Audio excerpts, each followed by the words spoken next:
Today, we're going to talk about something called the gray zone. We're going to get into what it is, why it's actually kind of dangerous, and most importantly, how you can get out of it. So let me just start by asking you a question and be really honest with yourself. Are you actually living your life?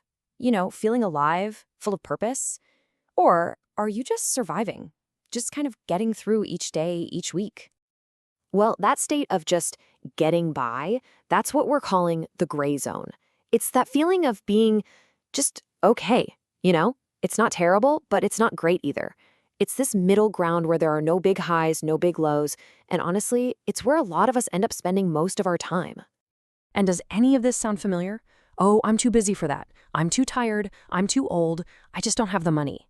This is the soundtrack of the gray zone. It's that little voice that promises we'll get to our dreams, eventually.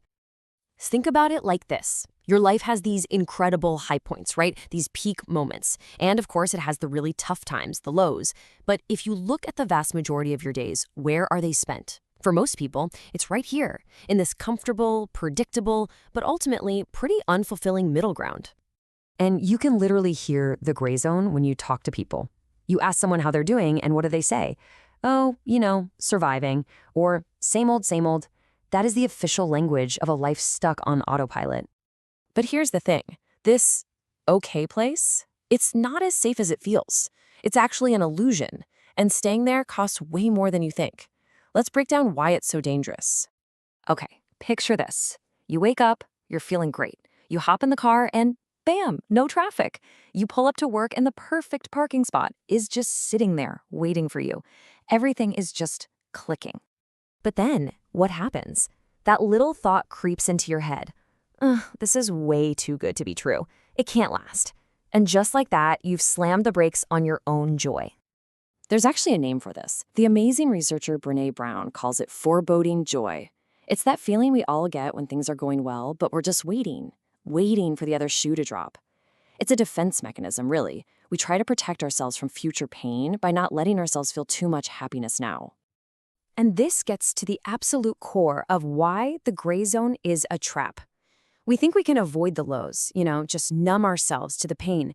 But here's the catch. You can't pick and choose which emotions to numb. When you turn down the volume on the bad stuff, you automatically turn down the volume on the good stuff too. And here's the ultimate danger. Think about looking back on your life. What are you going to regret more? The things you tried or the chances you never took? The gray zone is where the regret of what if is born. Okay, so that's the problem, and it's a big one. But the good news is, there is a way out. So let's totally shift gears and talk about the solution. I'm talking about a 30-day escape plan. First off, let's talk about that phrase we all use. I'm working on it, right? When you've been stuck on something, that's the go-to line. But what if working on it is really just a nicer way of saying, I'm stuck in the gray zone? So here's the new rule. 30 days. That's it. If you've been working on something for more than 30 days and you haven't made any real, tangible progress, your strategy is not going to work. Period. If it was going to work, it would have by now. This isn't about failure, it's just the diagnosis. And this is the fundamental difference, right? The stuck mindset keeps you in that I'll figure it out myself trap for months, even years. The empowered mindset says, okay, 30 days are up, time for a new strategy. It's all about being resourceful and getting help when you need it. It's that old saying, right? It's so true. If you want something different, you have to do something different. The whole working on it trap just keeps you spinning your wheels, using the same thinking that got you stuck in the first place. So where does this new strategy, this new approach come from? Well, it's not about gritting your teeth and using more willpower. It's about a fundamental mindset shift. It's about getting a new program.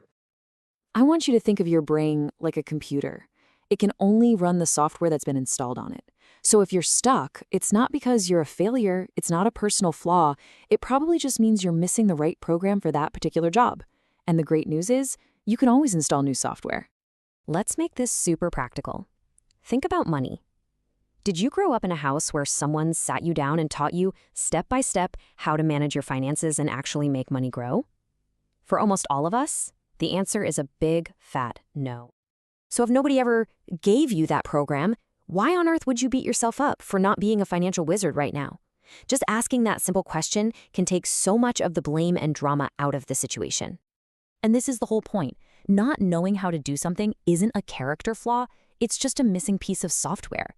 The answer isn't to yell at the computer, it's to find and install the right program, whether that's a book, a coach, a course, whatever. So here's the new way of thinking. It's so simple, and there's no drama. Step 1, ask yourself, do I have the program for this? If the answer is no, then step 2 isn't to struggle for months. It's to find someone who does have the program. You focus on what you're brilliant at, and you get help with everything else. This idea is your ticket out of the gray zone. Leverage what you do best and resource everything else. It completely removes the struggle from the equation. It makes things fast, it makes them simple. It's not about working harder, it's about working smarter. So I'm going to leave you with this. What you do best is you. Your unique talent, your genius, that's your greatest asset. So what's that one thing you've been working on for more than 30 days? And what are you going to resource today to finally break free and get out of the gray zone?